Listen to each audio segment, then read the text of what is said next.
Cassie Cage's impressive victory over Shinnok led Raiden to give her a new important task: hunting down a soul stealer. Cassie did not have to be told that the suspect could be a resurrected Shang Tsung. Having tracked him from the site of his last known assault, Cassie confronted the withered old man. He fought desperately but was ultimately defeated. As the old man lay dying before her, Cassie asked his name. With a mixture of sadness and relief, he whispered, "Shujinko."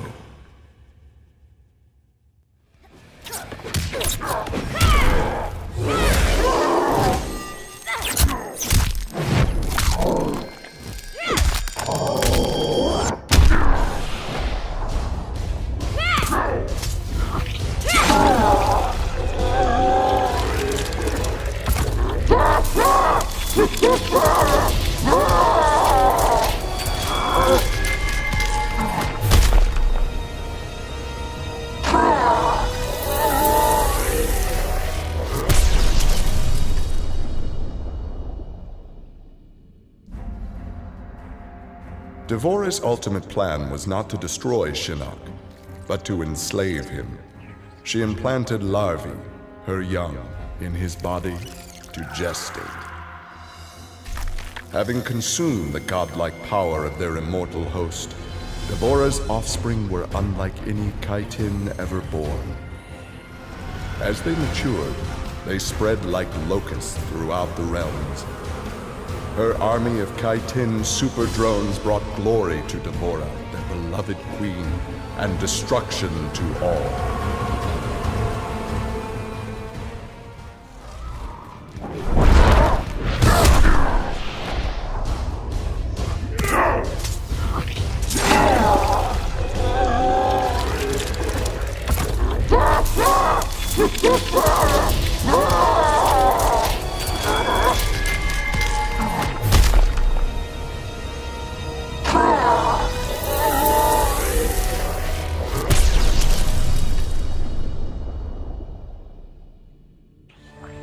Alone once more, Ermac searched the labyrinthine corridors of Shao Kahn's old fortress, searching for the source of a faint voice calling to him.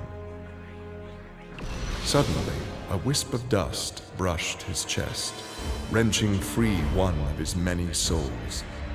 The dust took the form of a man who began to consume soul after soul. As the weakened Ermac stared helplessly, he recognized the mysterious figure. The sorcerer Shang Tsung, returned from death.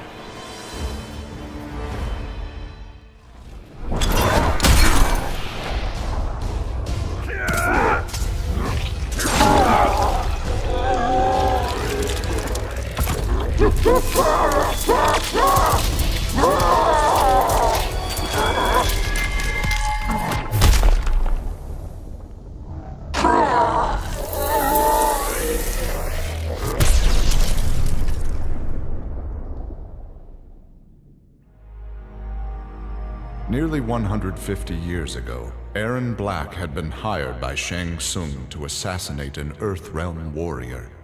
In return, Shang had slowed Black's aging process. He could therefore afford to be patient. If an employer wanted someone dead, they would be in time. A team of young Earthrealm warriors had caused Erron Black's current employer, Kotal Khan, much inconvenience. With the patience of a viper, Black eliminated them all.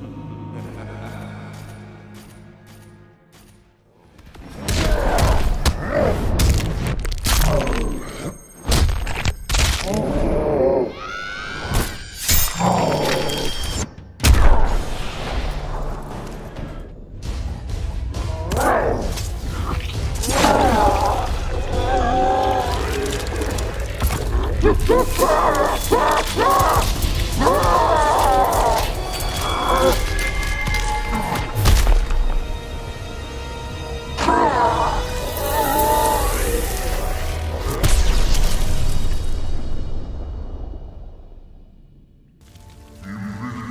many years, Farah and Tor were a symbiotic pair, as is natural with their species. But that bond was broken when Farah came of age and began the Great Transformation. Farah Tor returned to the Tarkatan Wastes, where Farah began her metamorphosis. The process took an agonizing 3 outworld years, during which time Tor withered and died. Now a brute, Farah will be chosen by a rider. A new symbiotic pairing will be forged, and new battles will be won.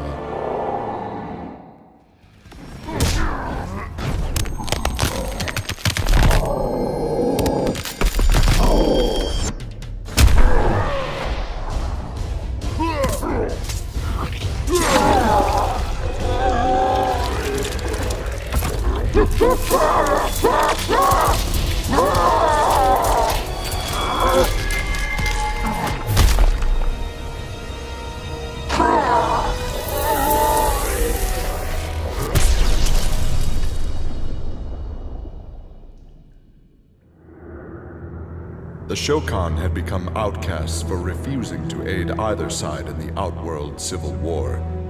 But with the conflict over, Prince Goro decided to re-enter the political landscape. Kotal Khan's armies were weak from years of battle. Alina's rebels were scattered. It was an easy matter for the Shokan to seize control. The newly crowned Emperor Goro had his rivals exterminated. No Ashtek, Kaitin, Edenian, or Tarkatan would usurp his throne.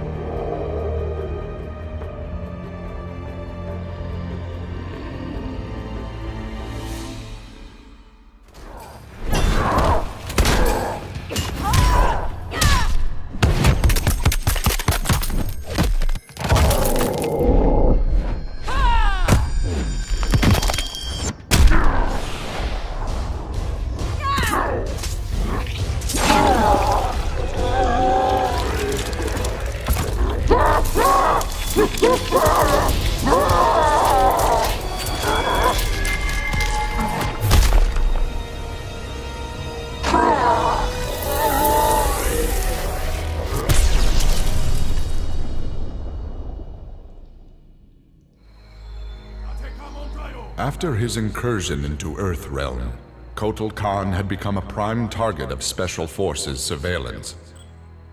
Jackie Briggs was assigned to monitor his activity.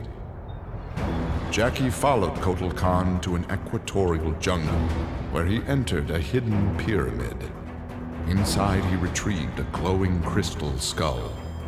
Jackie attacked the Emperor and raced away with the object.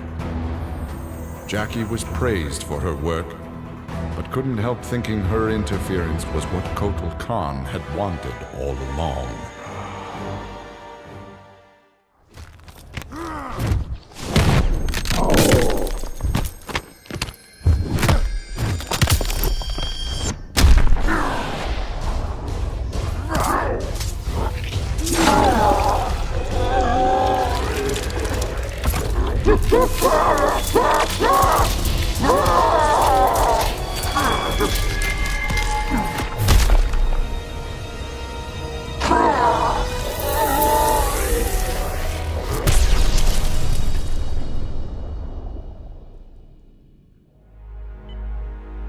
After Shinnok's fall, the hospitalized Johnny Cage asked Jax to fill in as leader of his squad. Jax agreed. It was a chance to spend time with and protect Jackie. Boarding their transport after a routine mission, Jax's greatest fears were realized as the mercenary Aaron Black sprung from the cargo bay and fired on the young heroes. Fortunately for Jackie and her company, Jax's quick reflexes and bulletproof arms deflected the assassin's rounds. Jax quickly subdued Black, then slipped into shock as a red stain engulfed his chest.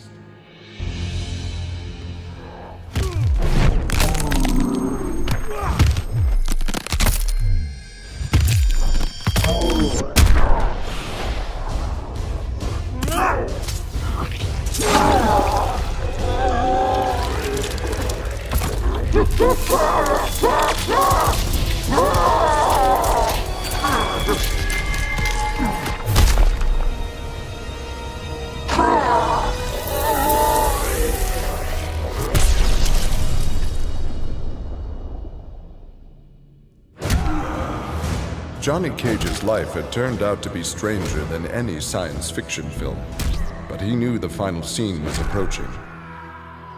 With Raiden's direction, Johnny was able to sail to Shang Tsung's abandoned island fortress, where his adventure had begun, to contemplate his future. Amid the rubble, Johnny found an ancient tome. Its pages revealed that Shang Tsung had unraveled the secret to Edenian long life. Johnny Cage's retirement would have to wait.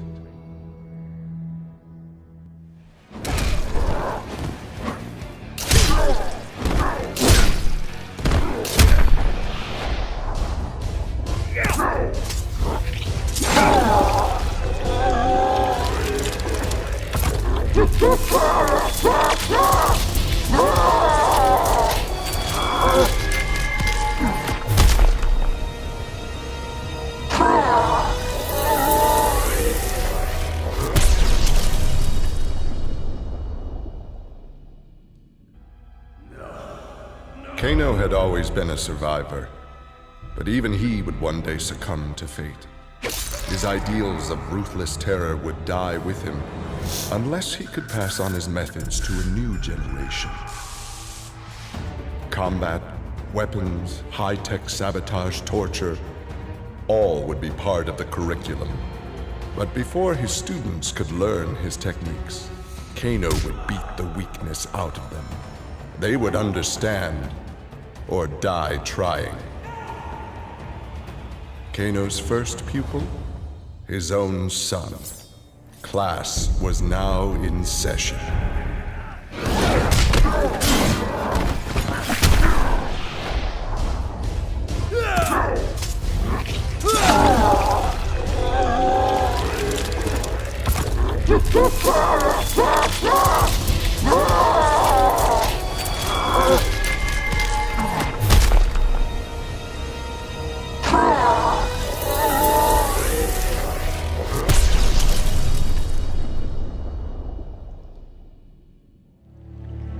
Having defeated Shinnok, Kenshi joined Takeda on his quest to avenge his mother Su-Chin's murder.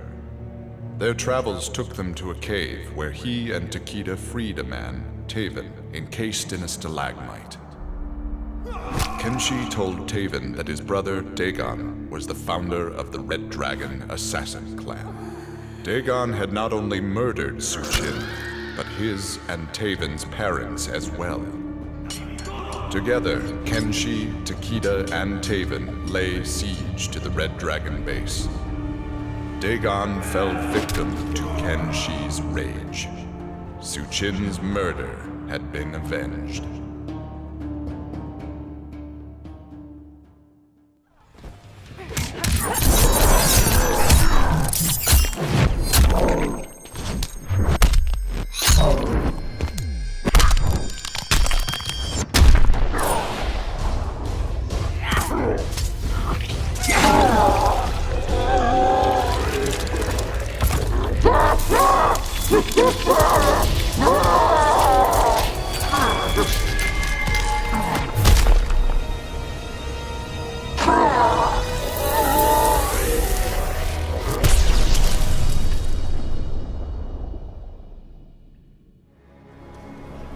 Kitana found herself walking the streets of a magnificent, shining city. This was Edenia, a realm freed from Outworld, and Kitana was its beautiful queen. This was the timeline unaltered by Raiden. Earthrealm had been destroyed by Shao Kahn, but Kitana had survived Armageddon and united the other realms to destroy him. Long-lasting peace was the result. Kitana awoke from this vision to find herself in the Nether Realm. She was not the queen of Edenia, but a revenant of hell, and she hated Raiden for it.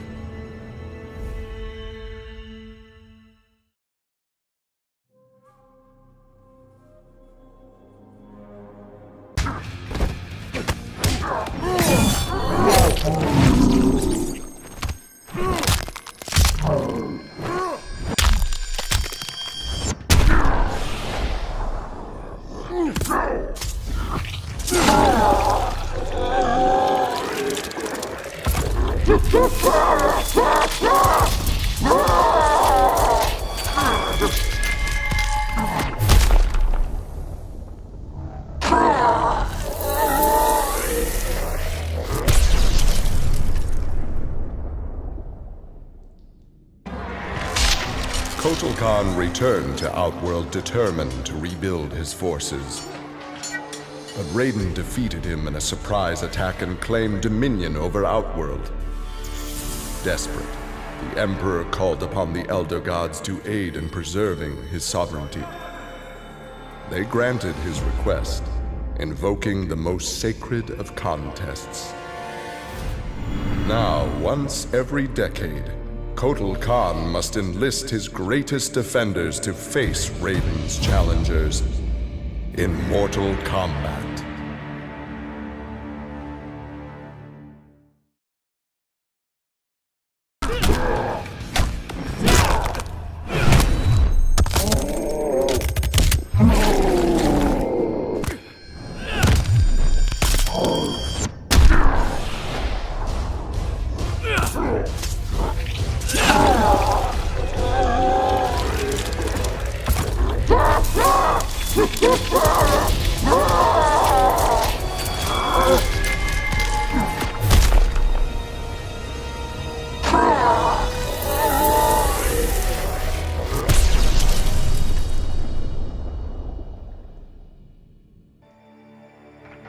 For his role in saving Earthrealm, Kung Jin's family created a statue in his likeness for inclusion in Raiden's revered collection.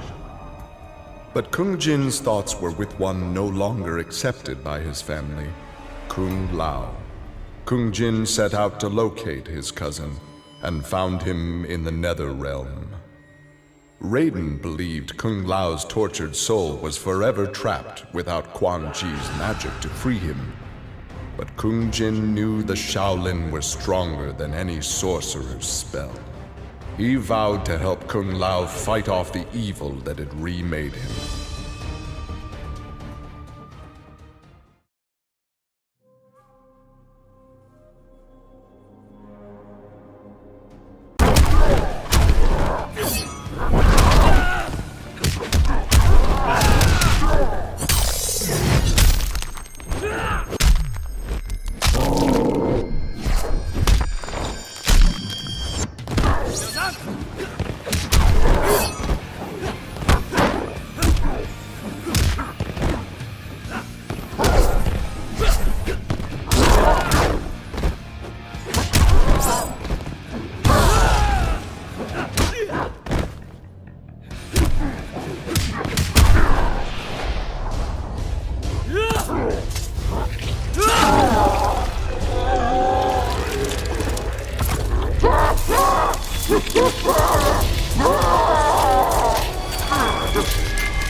After Shinnok's defeat, Kung Lao found himself trapped in the Nether Realm, his soul corrupted by Quan Chi's dark magic. There he would have remained but for the aid of his cousin Kung Jin. Together, their Shaolin strength repelled the evil sufficiently enough for Kung Lao to escape that dark realm and control his inner demons. Compromised but not lost, Kung Lao now exists as an agent of vengeance. He will show evil no mercy.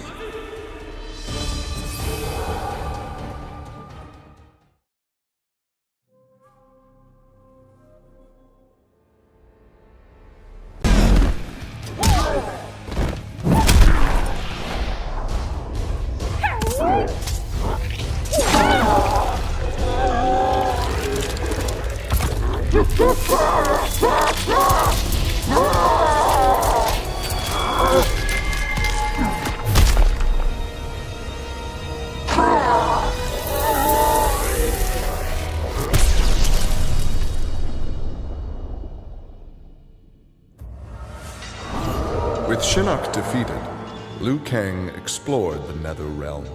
A world that, without Shinnok's controlling power, had descended into chaos.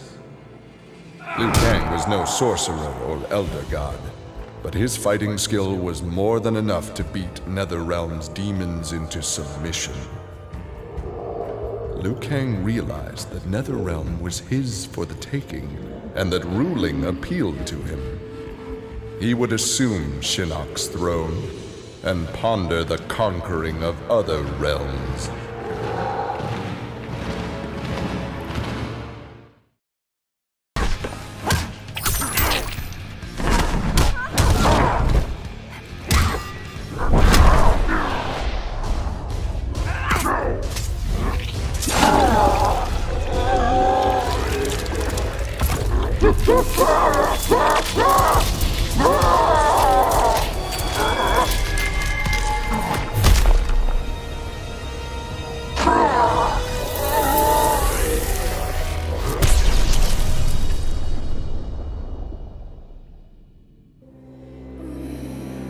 Overcome with exertion, Melina collapsed and felt her soul gliding through the ether.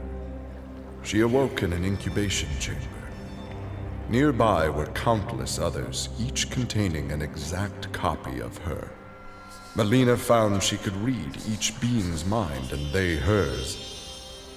They quickly realized the benefit of so many fierce warriors sharing one mind. As they plotted revenge on their enemies, the architect of the Melina's awakening laughed quietly.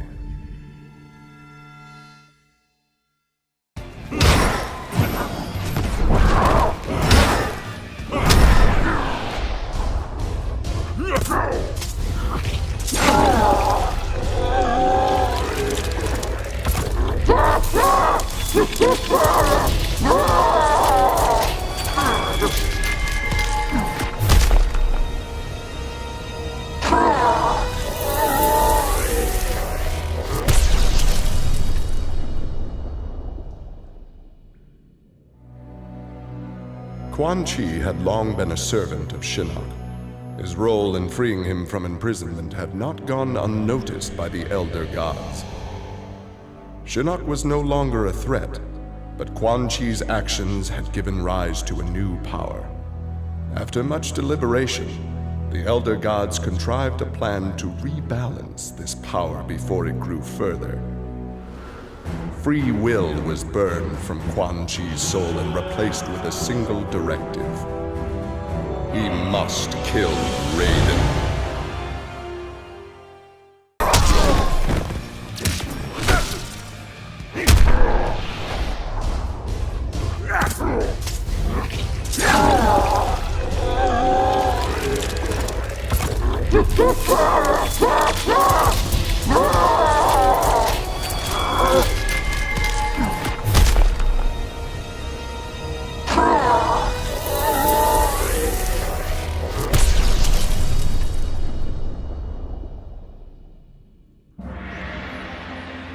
After millennia of fending off Earthrealm's enemies, Raiden began to wonder if defense was the best path to peace. In a change of tactics, Raiden and the Shirai Ryu attacked Kotal Khan's armies before they could rebuild. They decimated the Emperor's forces, leaving Outworld at their mercy. The victorious Raiden claimed dominion over Outworld. The first of many threats to Earthrealm had been removed.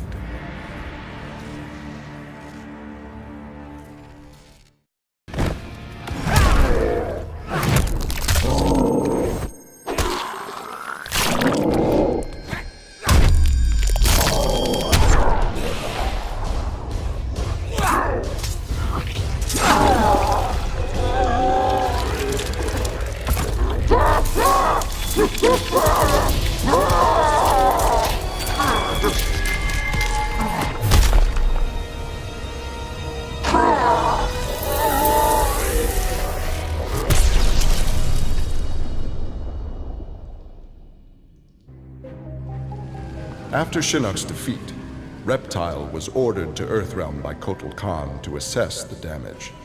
Such intel could prove useful in future conflicts. Stumbling upon a collapsed cavern, exposed during the crisis, Reptile was shocked to see raptors emerging from within. Unlike the rest of his race, these raptors had never left Earthrealm for the doomed realm of Zaterra, and thus had remained safe and hidden. Alone no more, Reptile vowed to remain with his rediscovered people and reclaim their Earthrealm homeland.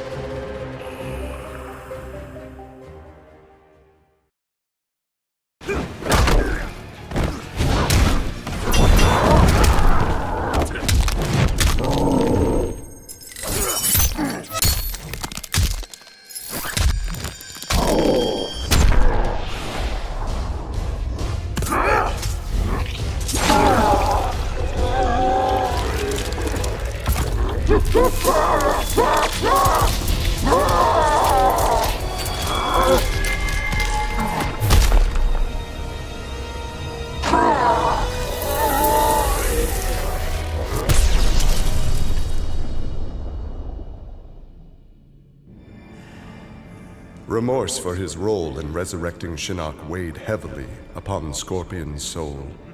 His desire for vengeance had brought Earthrealm to the brink of destruction. Scorpion offered to perform harakiri to atone for his offense. But Raiden suggested a more productive alternative. Instead of death, Raiden sentenced Scorpion to life. He imbued Scorpion with a small portion of the Jinsei's power, linking him to Earthrealm's essence.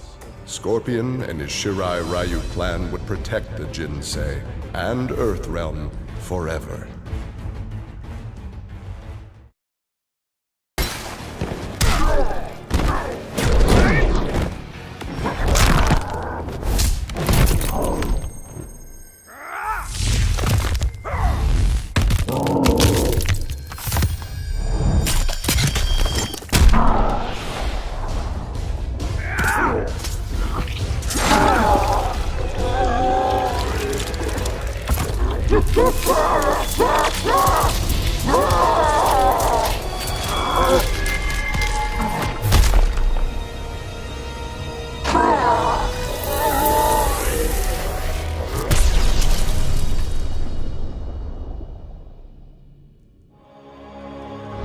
Earthrealm belonged to Shinnok.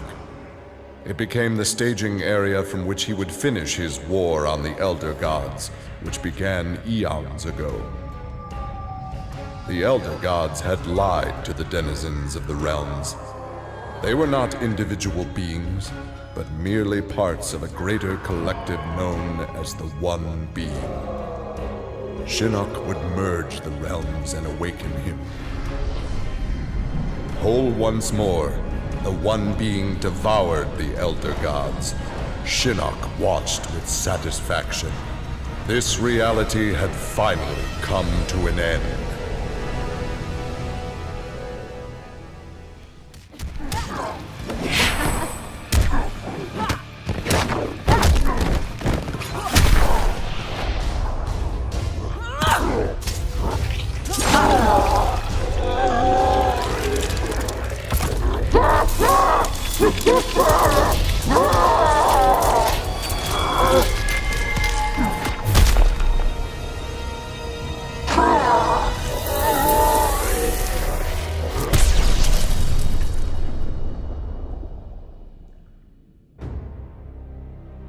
Exhausted by her ordeals, Sonya slipped into a deep sleep and began to dream. Kano held Jax and Cassie hostage. He made Sonya choose who would live and who would die. Seeing no way to free them both, she chose Cassie and screamed as Kano killed Jax before her eyes. Still screaming, she was awoken by Johnny.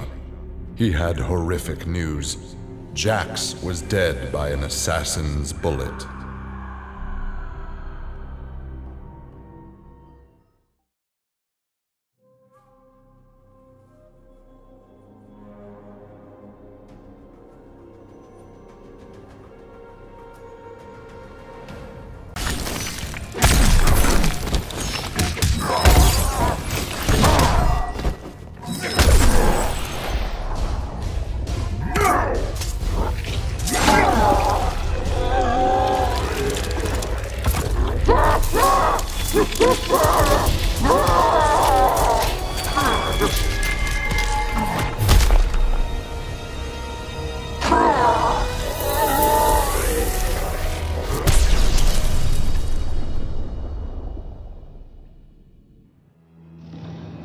Grandmaster Sub-Zero knew his Lin Kuei clan would need more than martial arts to stave off future threats to Earthrealm. In the frozen reaches of Outworld, he found the answer. A female frost dragon with a clutch of eggs. With his ability to freeze, Sub-Zero hatched the Dragonlings. They accepted their Lin Kuei masters and their training as combat mounts. With a force of dragon riders, the Lin Kuei's ferocity became legend. None dared risk conflict with Earthrealm.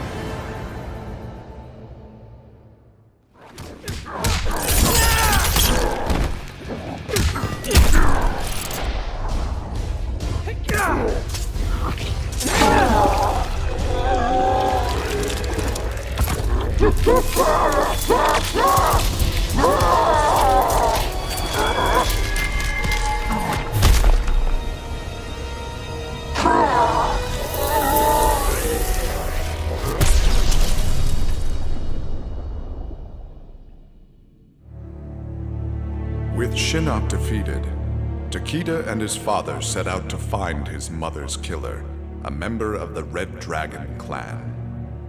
Special Forces tech enabled Takeda to locate the clan's base and disguise himself and Kenshi as they infiltrated their ranks. Deep within the mountain stronghold, Takeda discovered an actual dragon, a prisoner of the clan. The creature used its magic to divine the murderer's name, then transport Takeda and Kenshi to a faraway cave. There they discovered a man encased in a stalagmite. The dragon had said this man would also have reason to confront Su Qin's killer. Takeda began to free him,